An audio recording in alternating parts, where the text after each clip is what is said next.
Hi, everybody. My name is Danielle Rankley. I'm a project coordinator with the Upper Midwest Telehealth Resource Center, and I'll give us just a few more minutes here to make sure that folks can get logged on. But thank you for attending our webinar today. As always, if you have questions, please feel free to use the Q&A function to ask those, and we'll have time for those at the end. But yeah, I'm going to give it maybe 2 or 3 more minutes just to make sure folks have the opportunity to log on and get settled.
Okay, let's go ahead and get started, and we can just let other folks join as we continue. But like I said, my name is Danielle Rankley. I am a program coordinator with the Upper Midwest Telehealth Resource Center.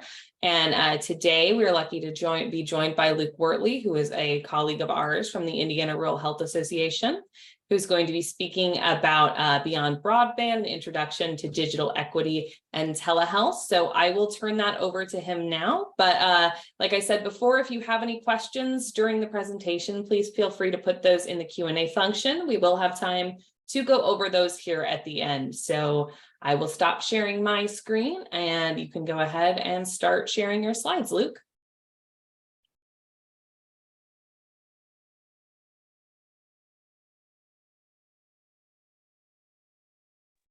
Apologies for that, Danielle. I thought that you had the whole slide deck and were going to give me control, so I didn't have them ready at the moment. Here they are. There we go. Oh, sorry about that. I can pull those up if you need me to. No, that's okay. I've got them now. Okay, great.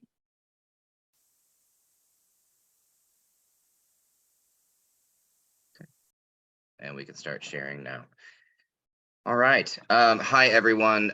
My name is Luke Wortley. Once again, I am a project director for the Indiana Rural Health Association, as well as the diversity, equity, and inclusion coordinator here for the association. So our topic today is an introduction to digital equity and telehealth. And I know that health equity has sort of become part of the forefront of the national conversation, not only, among care delivery professionals, but also just sort of, the regular national consciousness. And so I think this term gets thrown around quite a bit, and I think it might be useful to just pin it down ever so slightly, even though we know that this language is evolving sort of as we speak.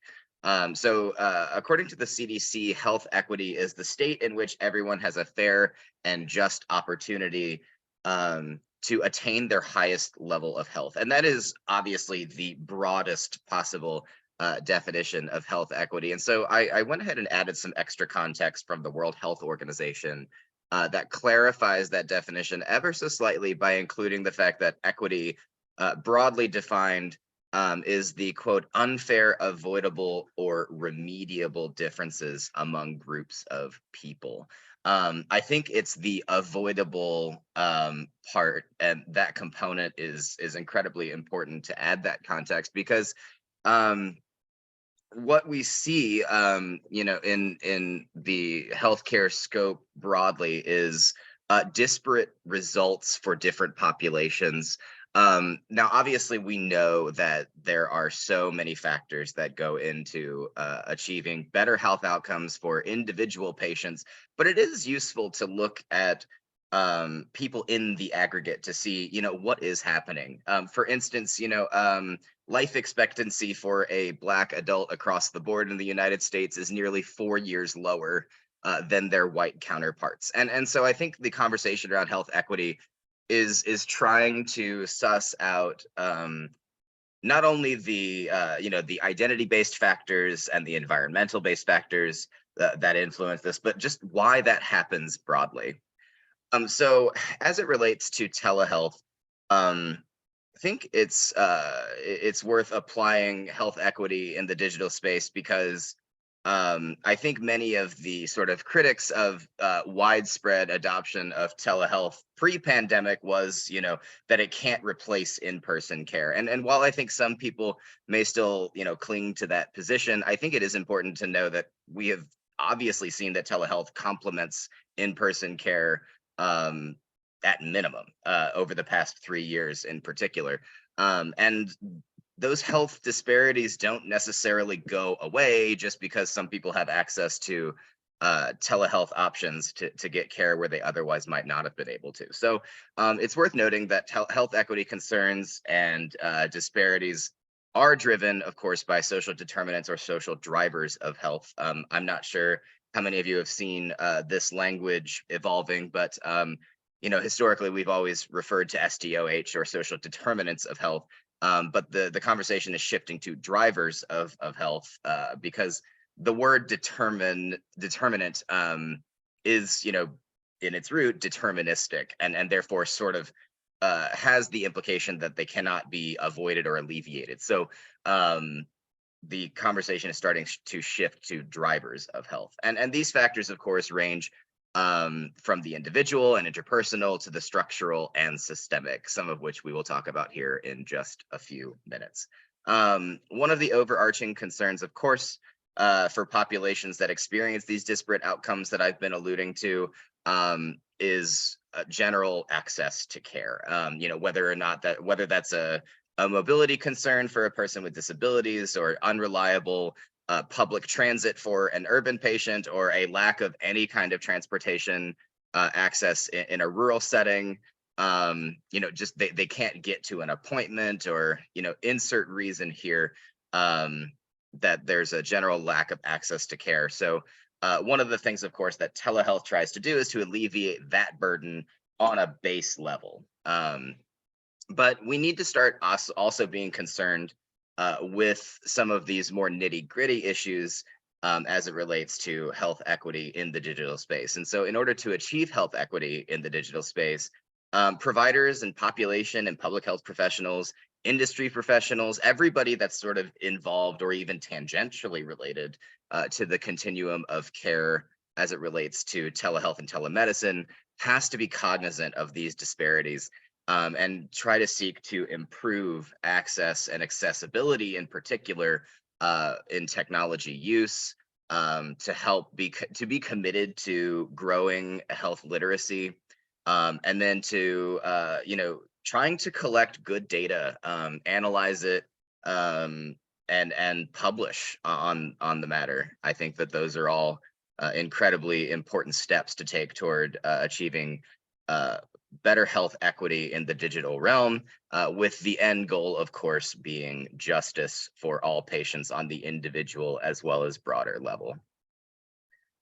So I mentioned health literacy there at the very end of the last slide, and this is an important component of health equity, especially in the digital realm, just because you don't necessarily, especially as a care provider, in a telehealth or telemedicine encounter, get the same interpersonal interaction with a patient, even one that you may have known for years.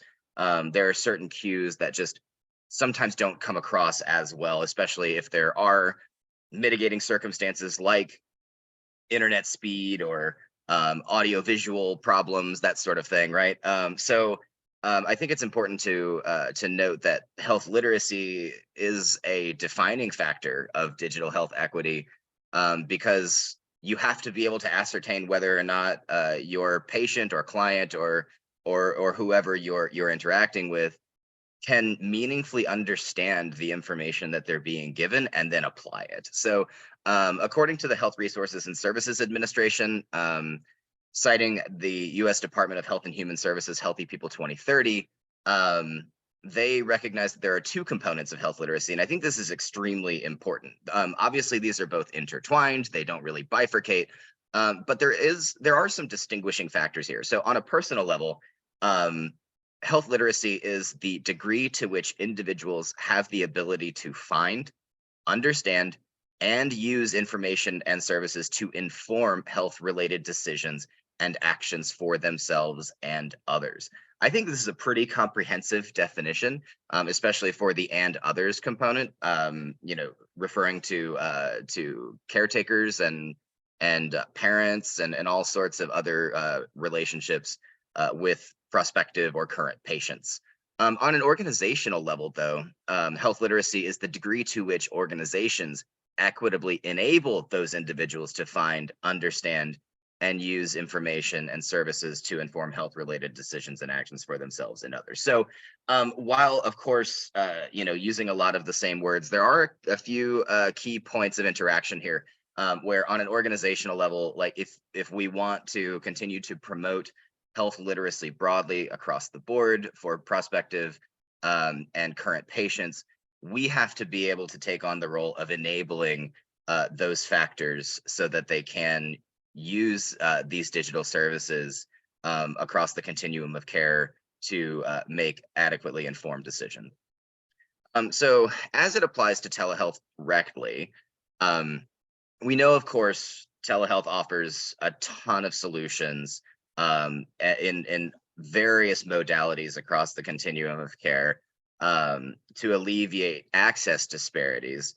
But, a lack of digital literacy or even health literacy broadly on the part of an organization who may not be aware of access issues or accessibility issues, for that matter, on the part of their patients, or on the part of the individual who may not even know, necessarily the right questions to ask, or may just not have the comfort level to be able to express themselves adequately during that encounter, can pose a serious barrier to effective care delivery, and then ultimately, to achieving health equity. So I'm going to be coming back to this health literacy component very soon.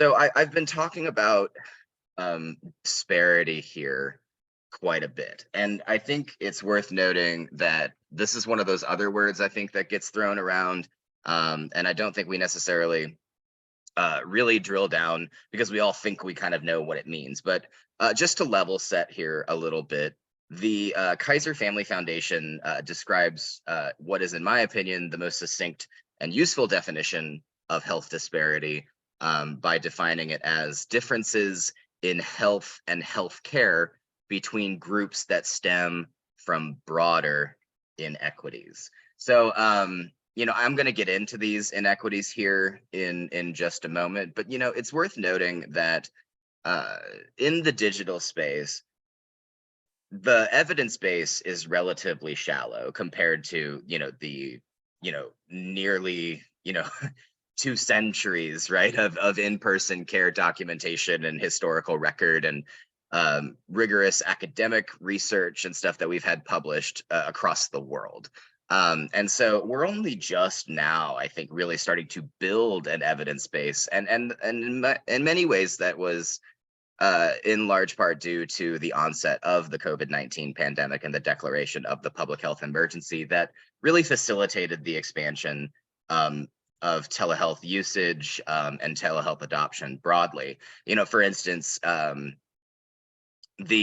just during the year 2020 alone, according to several sources, telehealth usage rates increased, between 2,500 and 3,000% across the United States alone. And I think now that we've leveled off at least a little bit, with many people returning to work, school, and in-person care options, there are still estimated nearly half of patients have used telehealth in some capacity throughout the last calendar year, which of course is a massive number compared to what it was pre-pandemic. So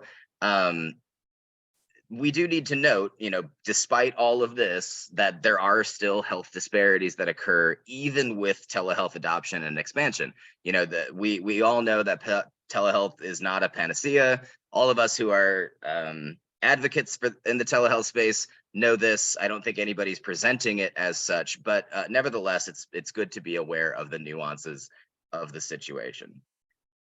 So let's finally get into a little bit of the nitty gritty. So there are a lot of populations who experience health disparity in the United States, and obviously one PowerPoint slide during this afternoon presentation is nowhere near enough time, and it's not comprehensive enough to run through every single population that experiences health disparity. But these are some of the sort of broad categories that come up, I think, repeatedly, and these are not only underserved populations, but also underrepresented in the healthcare industry, as well as leadership in hospital systems, political leadership, like all of these different things. So there's a lot of factors going on here, and some of the individuals and groups that experience health disparity, or not necessarily the same outcome as another group or some kind of counterpart, include low income individuals and families. Obviously, socioeconomic status at large contributes drastically to somebody's ability to access care in person, but as well as digitally. Whether or not low income individuals and families are able to reasonably afford a compatible device to be able to access telehealth or telemedicine encounters, whether or not they can reliably pay and access high-speed internet, transportation, all of those things that are affected by someone's socioeconomic status, where they may have to make some very tough choices on any given day or hour even, that may be significant barriers to accessing care generally. But in the digital space, of course, there are other sets of circumstances that affects. Rural residents, as a member of the Indiana Rural Health Association, we talk about rural health disparities compared to their urban counterparts, sort of across the country, and indeed, I think the world. But obviously our expertise is limited to mostly the rural Midwestern United States. And it is worth noting that in rural communities in the digital space, there are still many states that have significant infrastructural barriers to accessing high-speed internet to be able to connect with a synchronous audiovisual connection. So that alone, and then if you add on top of that the low income or low socioeconomic status and being a rural resident, then you're starting to get compounding disparity. Some identity theorists kind of call this kind of multiple factors influencing disparity or marginalization, intersectionality. And so I think if you're interested in that topic, that may be something to look up, where basically multiple forms of oppression can be acting upon the same individual simultaneously while experiencing those forms of oppression differently. Obviously, the next large category broadly are people of color. As I alluded to earlier with that pretty shocking statistic regarding Black adults' life expectancy, we also know that high rates of people who are uninsured are disproportionately impacting populations of color. We know that transportation and technology use barriers are perhaps even more exacerbated in low-income neighborhoods of color across the country, and across the board. We know that there are obvious disparities in chronic disease, things like diabetes. We know that even maternal and infant mortality rates are disproportionately impacting communities of color in both urban and rural settings. So when we talk about anything that's sort of race or ethnically based, we also need to keep in mind that intersectional tone that I set just a little bit ago, where, it's not just, you don't just isolate that one identity factor. There are so many other environmental things that are probably also compounding this experience with health disparity. We have, of course, the immigrant population. This is a thorny, multifaceted issue that has to do with language use, legality, all kinds of other, concerns that I think a lot of people are not used to navigating sometimes. And this can obviously lead to many immigrants, particularly Spanish-speaking immigrants from Latin America, who may be here undocumented, not even seeking access to care in the first place for fear of deportation. So we know that if you're not seeing somebody when something is wrong, that only compounds potentially avoidable or remediable, situations even further. We also have the LGBTQ population, the queer community, especially in rural settings where people are less likely to, seek care for fear of discrimination or any kind of outright threats of violence, that sort of thing, obviously experience massive disparity. We know, for instance, that high instances of substance use and addiction, as well as suicide rates among this population, regardless of race and ethnicity and regardless of socioeconomic status, occur across the United States. So this is obviously something to keep in mind, especially in the digital realm. Because you may be interacting with a person, and your language use might really matter, when it comes down to just referring to somebody by their chosen name, their preferred pronouns, et cetera, et cetera. One of the presentations that I have done in the past for the UMTRC has centered on people with disabilities, and we know that telehealth, in terms of accessibility, isn't always providing, the most comprehensive platform. So, not only did I mention the transportation and mobility issues previously, just for in-person care, but even if you're not necessarily requiring transportation, if your telehealth platform is not adequately accessible for somebody who may be deaf or hard of hearing, or have some kind of visual impairment, or a cognitive disability, where they require extra time and explanation, and you're not providing that and accommodating those needs, that can affect not only their understanding of the encounter and impact their health literacy going forward, but also can just lead to a not quality telemedicine encounter. And we'll get into some of that here in a little bit. So older adults.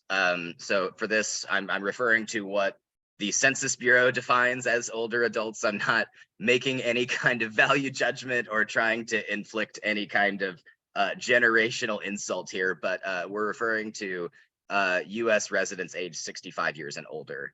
And basically what this means, obviously, is that some of the accessibility issues that I mentioned before for people with disabilities need to be taken into account. Large text, visual aids, audio aids, the ability to potentially adapt to a different form of technology because they may not be comfortable with a particular platform or device, or even have access to them. Because again, let's go back to what I said earlier when we were talking about, race and ethnicity based disparities.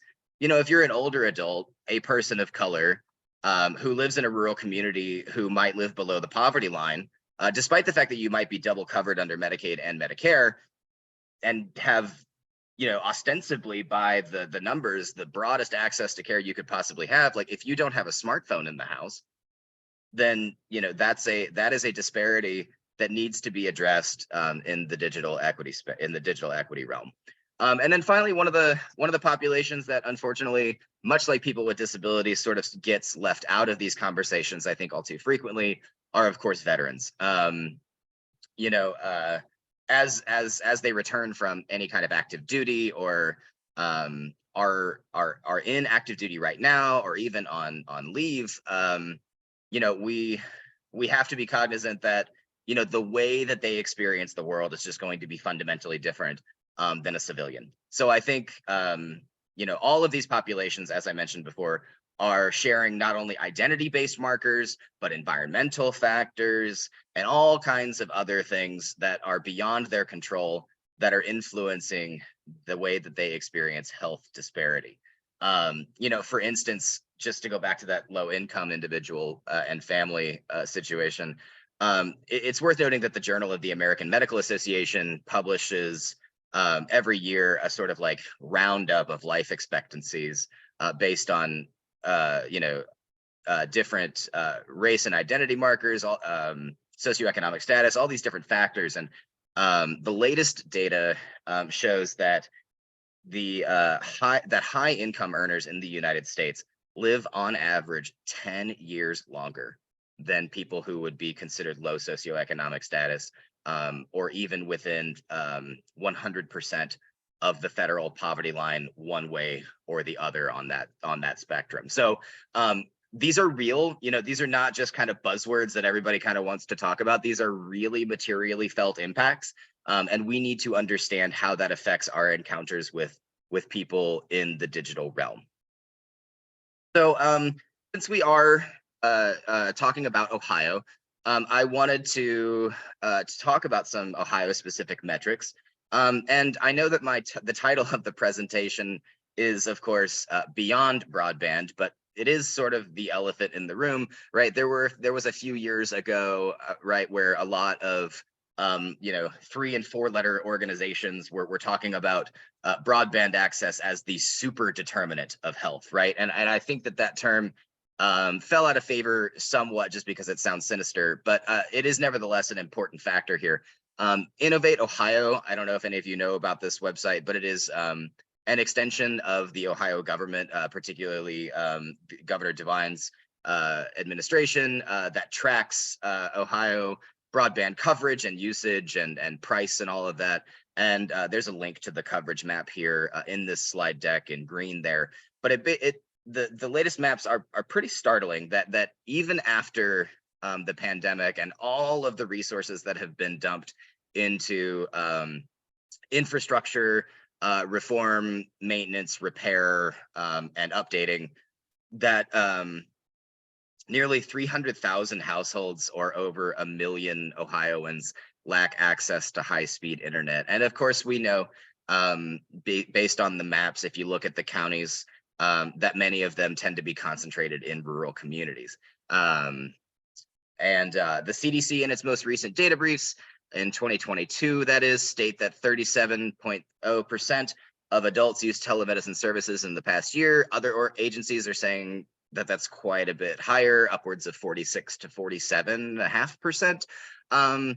But it's nevertheless, whatever metric you're using, it is worth noting that the federal agency, the Department of Health and Human Services,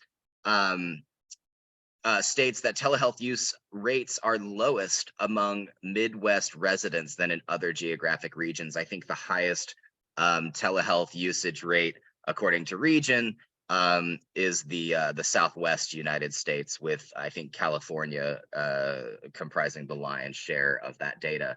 But nevertheless, it is important to note that across the upper Midwest here in our region, that telehealth usage rates, despite high rates of adoption throughout the course of the public health emergency, are lower than some of our other regional counterparts, even the South, which I thought was an interesting note.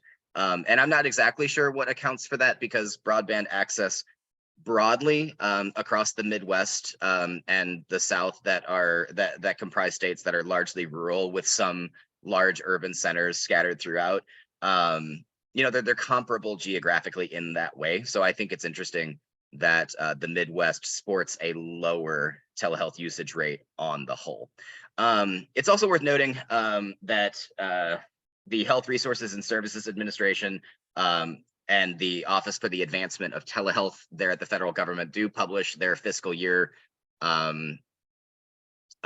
disbursements every single year. And it's worth noting that in 2022, Ohio-specific organizations received $0 in funding from those two agencies. And I'm not sure if that was for a lack of representation in the applicant pool or anything, but for those of us who are stakeholders in this space and advocates for Ohio to advance in the telehealth realm, that is just something to know moving forward. There are a few demographics that I would really like to highlight here in Ohio that sort of correspond to those large categories of people that I alluded to earlier. Ohio has, as of the 2022 population estimates from the US Census Bureau, has a population of 11,756,058 people, which, in case you were curious, is definitely one of the larger Midwestern populations. It's nearly double that of your neighboring state of Indiana here. And the racial and ethnic backgrounds here, I think, are rather telling. Ohio is nearly 81% white, 13.3% Black alone. Less than 0.5% of people identify as American Indian or Alaskan Native. Less than 3% Asian alone. Only 0.1% Native Hawaiian and Pacific Islander. Less than 3% are multiracial. And this is the number that I think is actually the most fascinating, is that less than 5% of Ohioans, regardless of racial background, have an ethnic identity that marks them as Hispanic or Latin. And that's interesting to me, because all of the surrounding states, we're talking Michigan, Indiana, Kentucky, have a significantly higher incidence of that racial identity or ethnic identity occurring regardless of race. So just something to keep in mind.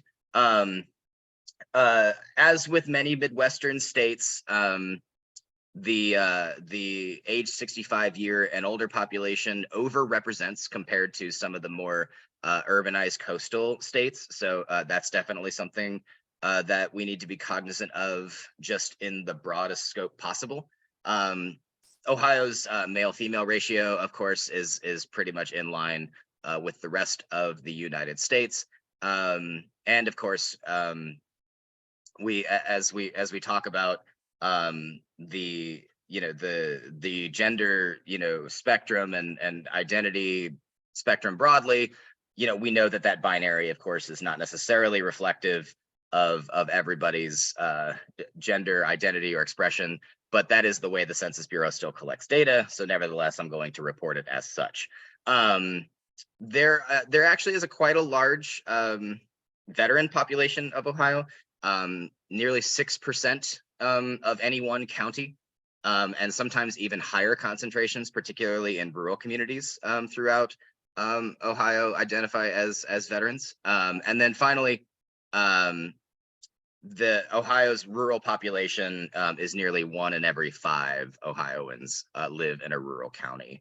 So for those of you who obviously are Ohio residents or longtime residents or maybe lifers, none of this should seem particularly shocking or interesting, but I think it's nevertheless important to set some context for those groups that I mentioned earlier that are specific to where you live. In any given day, there are over 10,000 people experiencing homelessness in Ohio, mostly concentrated in urban centers, but scattered throughout the state nevertheless. And this is the number that I think is a little bit shocking, is that purportedly 86.3% of households in Ohio, according to the US Census Bureau, have broadband access. But of course, we know that that number is influenced dramatically by the word reliable broadband access. And so that's a much harder metric to track. But nevertheless, that's the number that's officially given. And 1 in every 10 adults in Ohio is a person with a disability. So and that is across the range of disabilities, whether that's a cognitive disability, a mobility concern, as I mentioned earlier, being deaf of hard of hearing, visual impairment, et cetera, et cetera. Nearly 8% of the state is uninsured, which of course has dramatic implications for access to care and seeking care broadly. Ohio has a 13.4% poverty rate, and perhaps while more visually apparent in large urban centers like Columbus, Cleveland, Dayton, Cincinnati, that poverty rate is actually more acutely felt and presented in our rural communities and counties throughout Ohio. And according to the most recent statistics, nearly 4.3% of Ohioans identify as a member of the queer community, across the large alphabet soup of identity markers in the acronym that is ever evolving and changing. And that's important to know because while definitely a higher occurrence of people identifying as a member of the queer community in the year 2023 than in ever throughout Ohio's history, that 4.3% is perhaps not necessarily reflective of the actual number, because nationally that number hovers around 7% or so on average. So there's a little bit of a disparity there in terms of we may not have the right data, and there are a lot of factors that go into that. So I just wanted to give you some extra context for where we're at in Ohio and what some of these historically marginalized groups look like in terms of the numbers, and why they might be experiencing some health disparity. So it should also be noted that all of these groups, when it comes to health disparity, to give you some of the the nitty gritty on it, a lot of these groups, whether you're low income, person of color, et cetera, a lot of these groups experience higher mortality rates, higher incidence and prevalence of chronic diseases, worse prognosis in terms of acute illness and injury, higher medical costs, and generally tend to be uninsured, which can influence all of those things as well. So let's kind of apply all of that stuff broadly to the disparity in telehealth. So as I have mentioned several times, just because we have kind of, we have advocated for telehealth expansion and access, and there's all of these platforms and so many people sitting at the table that never used to be there, which is a good thing. More voices, more conversations will ultimately, I think, yield better results. But nevertheless, it's not immune to producing structural barriers that may lead to disparity. So the big one, of course, is lacking high-speed internet access.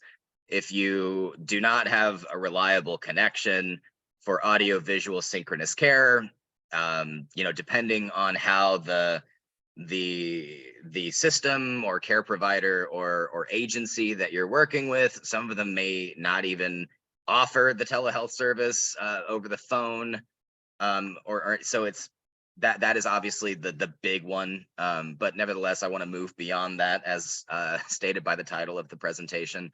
And even with high-speed internet access, there may be inadequate access to video sharing, and this is also compounded potentially by any individual patient's potential unwillingness to share via video, depending on so many factors, one of which might be housing insecurity or a person experiencing homelessness, which of course provides a ton of exacerbating circumstances to even getting care in the first place, much less being able to settle into a private space to have a two-way synchronous audio-visual connection with a provider that they might desperately need. So that is something that we definitely need to keep in mind. There are a lot of pilot programs going on around different places in the country to try to alleviate some of that burden, particularly for housing insecure populations and children in particular. But again, the evidence base is rather shallow, so we don't really know some of the results of that yet. So the funding is spotty at best. There are even sometimes structural barriers created by a reluctance on the part of local providers to even provide telehealth or telemedicine services in the first place. I'm sure that if you are involved in telehealth and telemedicine, you have had a conversation with at least one provider who is, ostensibly supposed to be providing access to care to the best of their ability, despite any of these kind of personal biases, that they don't want to do it, that they don't like it, that they think that, or that they don't trust it or whatever. So that can lead, to some very severe downstream consequences. Of course, we have language barriers, not just for the immigrant population, but or the undocumented population, but even for U.S. residents, depending on where you live. So that's a concern, and we need to be cognizant of that, and reliably being able to incorporate things like interpreter and translation services, accessibility concerns that I have alluded to several times.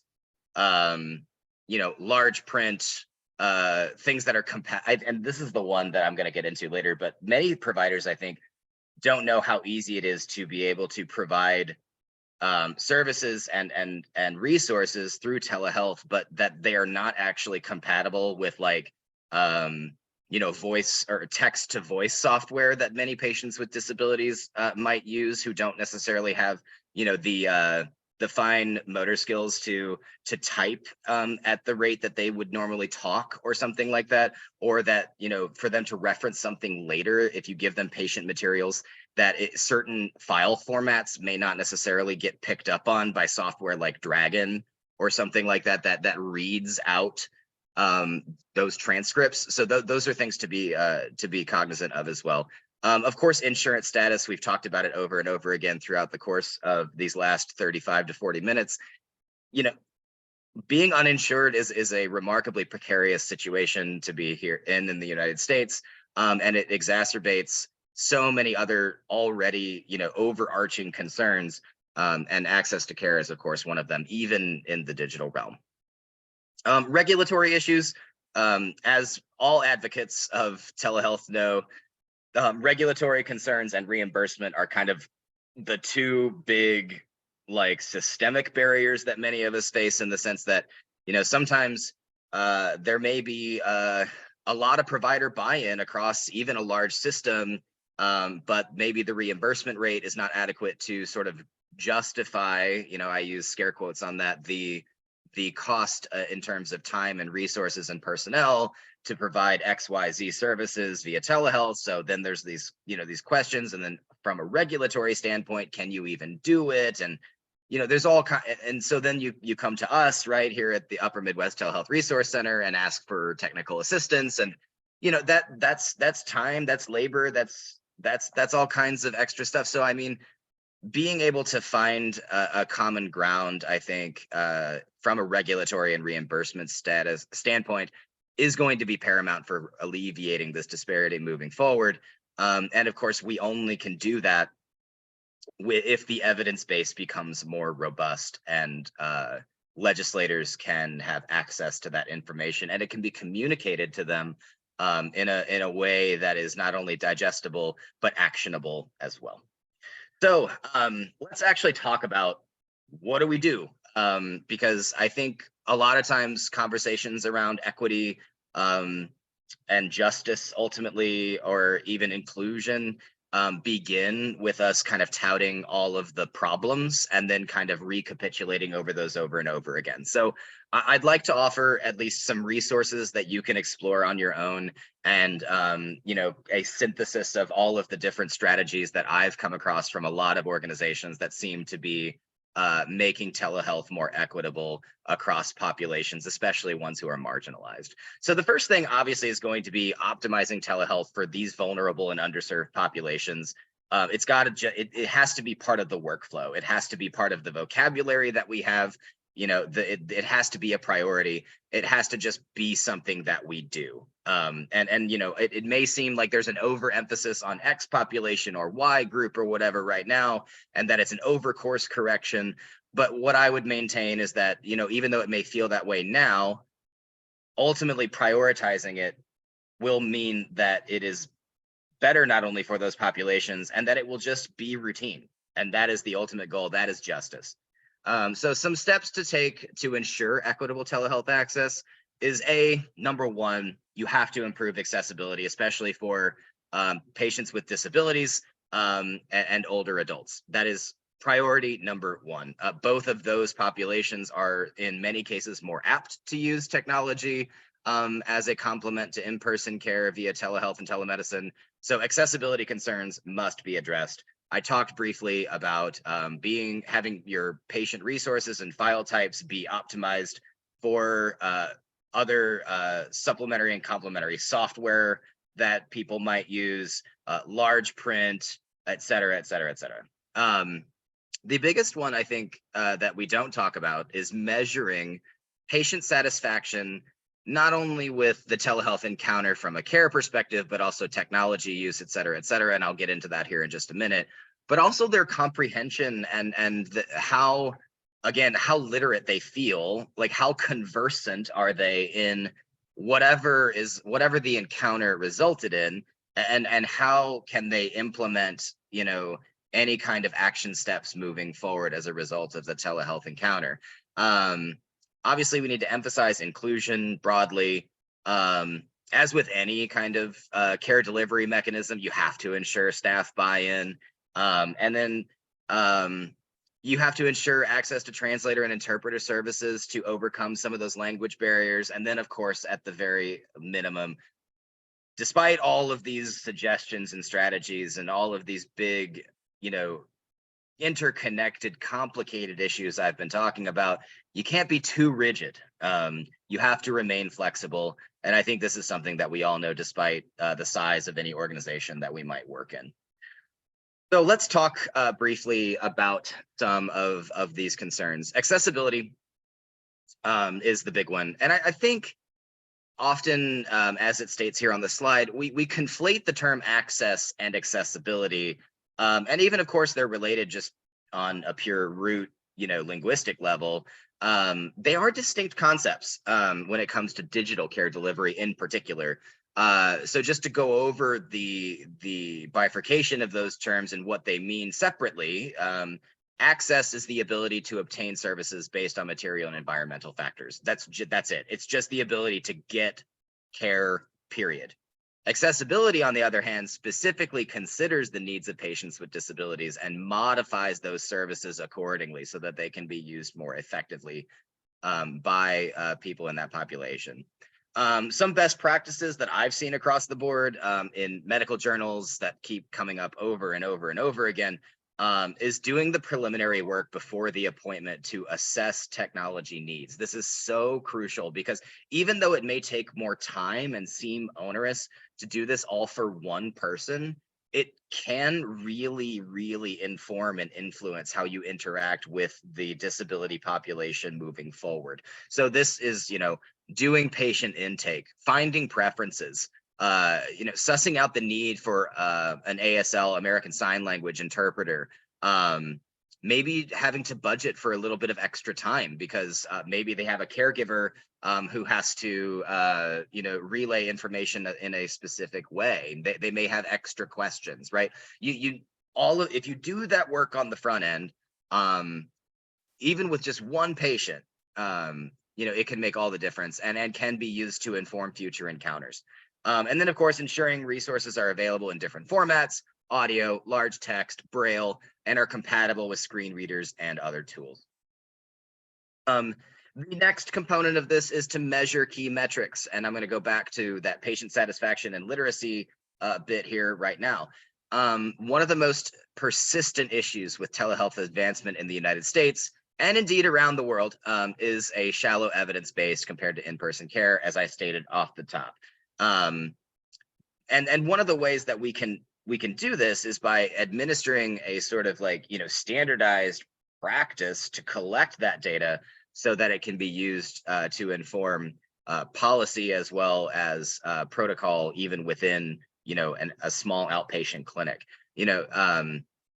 Screening for health literacy is huge and not necessarily a super standardized and common practice. AHRQ has a bunch of assessments in English and Spanish, and the Rural Health Information Hub has compiled a bunch of resources. The links are right here on the slide. Basically, knowing the baseline of where your patients are at in terms of what they understand, not only about their own condition that they may be experiencing, whether that's acute or chronic, and then how you're going to present information to adequately help try to deliver care to them is huge. And all of these assessment tools that AHRQ and the Rural Health Information Hub have compiled here take less than 5 minutes to complete. So just having that kind of metric on a broad scale is huge. And then also standardizing the use of questionnaires that are tailored specifically to measure patient satisfaction with telehealth and telemedicine is absolutely crucial, right? Some common health questionnaires include, the telehealth utilization questionnaire, the telehealth service questionnaire, et cetera, et cetera. Again, these are very quick, standardized, industry standard, and have been approved by many organizations, and of course are HIPAA secure and compliant. So if you want more information on these things, obviously the UMTRC is a great resource as well through our technical assistance providing mechanisms. And then I'm also happy to take questions with me here at the end. And then finally, the overarching thing I think we can say is that telehealth and telemedicine, I think, just need to be more inclusive in the broadest scale possible. Patient-centered care is obviously most effective when, you can kind of tailor make the experience for that individual person. But I think a lot of people don't understand that, you do gain insight on the broader scale from those individual patients. And while you don't want to, sort of essentialize or reduce people based on, observable characteristics, or even, being of a particular population that we've listed throughout this presentation, you definitely do understand that there are, broad practices that you can incorporate. So some best practices for inclusion that I've found after consulting the literature is, number one, the biggest one, is just being aware that these systemic barriers to access and environmental factors that influence disparate outcomes are there, right? Like we have to, as providers, advocates, caregivers, parents, friends, right? We have to just be aware that these factors exist and they have material impact on the people that we serve. To that end, creating a space for dialogue to express concerns on the part of prospective or current patients is huge. Letting them understand fully that they can tell you, I don't have access to the internet, my Wi-Fi is the local McDonald's, that kind of thing will influence how you provide care.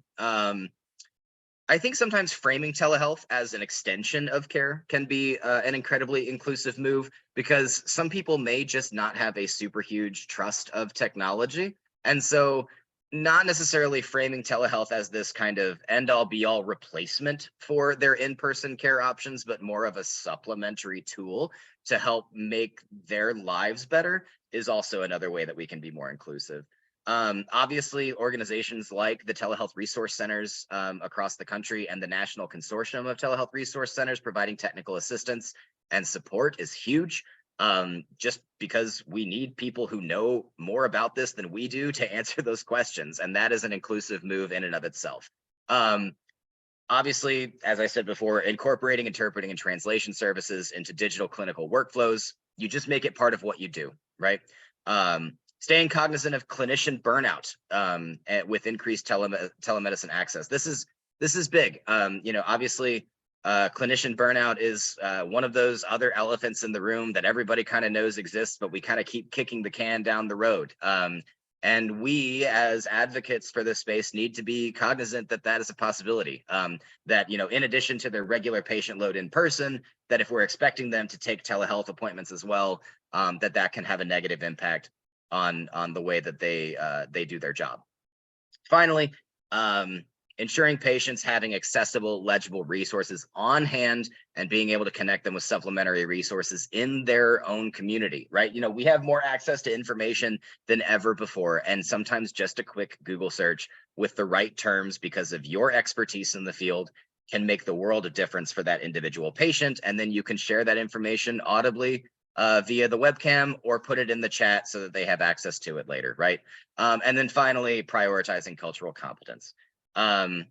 So that's kind of the wrap up for my portion of the digital equity space. But if you want to pursue these issues further, there's some great organizations in Ohio that are either nonprofits or regional technical assistance centers, government agencies, et cetera, et cetera. And they are listed here. And many of these really go into the nitty gritty of trying to alleviate disparity among underserved and underrepresented groups. And with that, here's the contact information for the UMTRC and all of our various platforms, including Facebook, Twitter, LinkedIn. If you want to get access to our bi-monthly podcast, a virtual view, you can search that in your podcast catcher, and of course our website where you can ask technical assistance questions at any point. So if you need to know where my numbers and stuff came from, my references are here. And with that, we have about 5 minutes for Q&A. And I just want to confirm with Danielle, will these slides be made publicly available? I forgot I was muted. Yeah, I will be sending these slides out to everyone who registered for today, and then probably out to the larger group as well. But Luke, thank you so much for coming on today and chatting about all this. I know I definitely learned quite a bit. But if you've got any questions, put them in the chat. If not, please feel free to reach out to us.